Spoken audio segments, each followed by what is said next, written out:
I remember the night clearly. Not because it was special, but because it marked the quiet death of something sacred.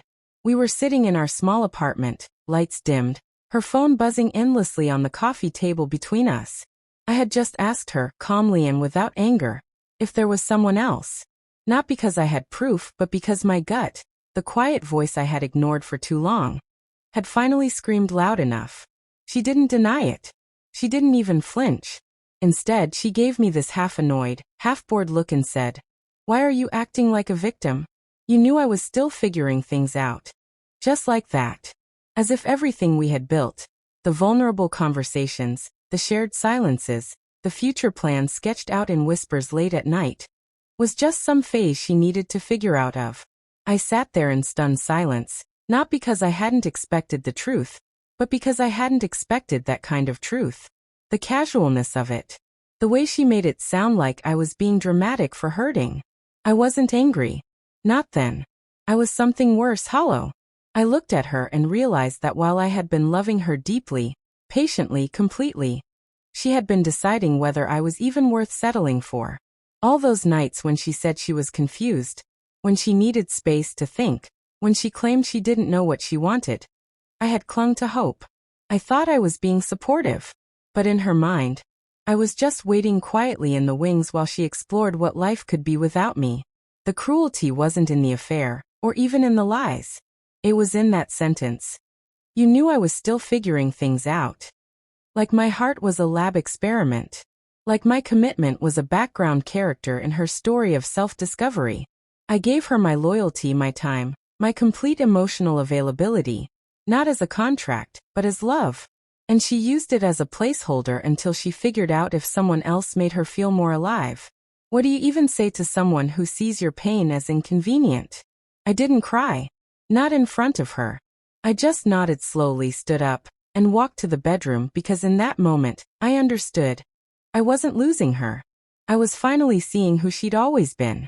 The next few days moved in a blur of silence and surface-level civility. She acted like nothing had changed. She still asked if I wanted coffee in the morning, still texted me drive safe when I left for work. But it all felt rehearsed, like a role she had mastered without ever meaning a word.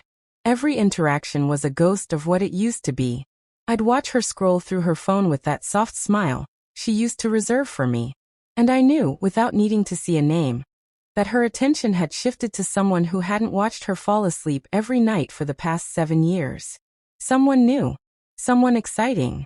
I had become the dull wallpaper of her life, and she was already redecorating without asking me to leave. I started replaying moments in my head.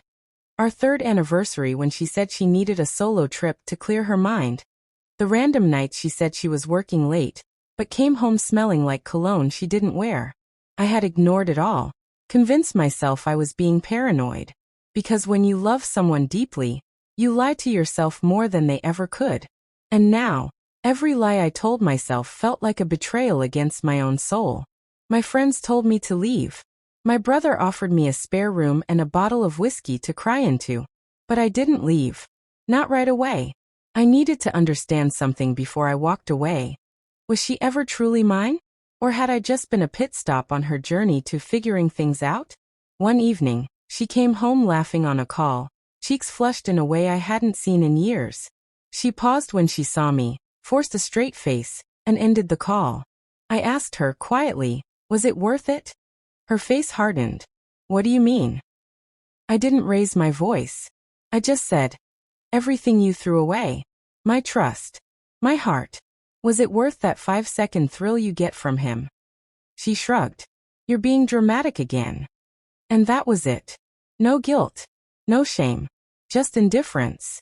That was the night I realized I was begging for closure from someone who never intended to give it. She didn't see me as someone she had hurt. She saw me as someone who just didn't understand her journey. And so I stopped trying to understand. I stopped explaining my pain. I stopped loving her in silence, hoping she'd return to the version I fell in love with.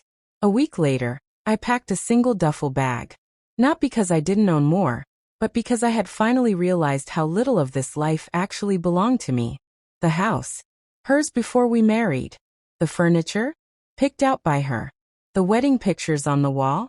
They looked like museum relics from a love that never truly existed. As I zipped the bag, she walked in, still scrolling through her phone. "Going somewhere?" she asked without looking up. I didn't flinch. I just stood, straightened my back, and finally looked her dead in the eyes. Yes. Away from the woman who watched me break and still called it growth. She blinked. "Why are you acting like a victim? You knew I was still figuring things out." Her voice was defensive, like I had misunderstood her noble journey of self-discovery. And that's when I said the 7 words that ended everything. "You weren't confused. You were just cruel." For the first time in months, I saw something break behind her eyes. Maybe it was guilt. Maybe it was just the shock of losing control.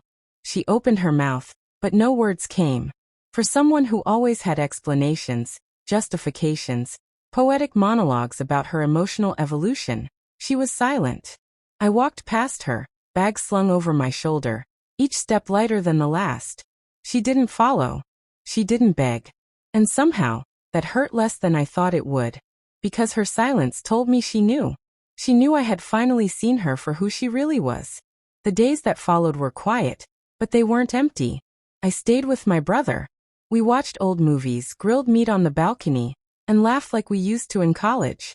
I started reading again. Books I never had time for. I reconnected with friends I'd pushed away to keep up with her emotional roller coasters. I breathed again, like a man who had just surfaced after years underwater. And slowly, painfully, I stopped asking myself what I did wrong.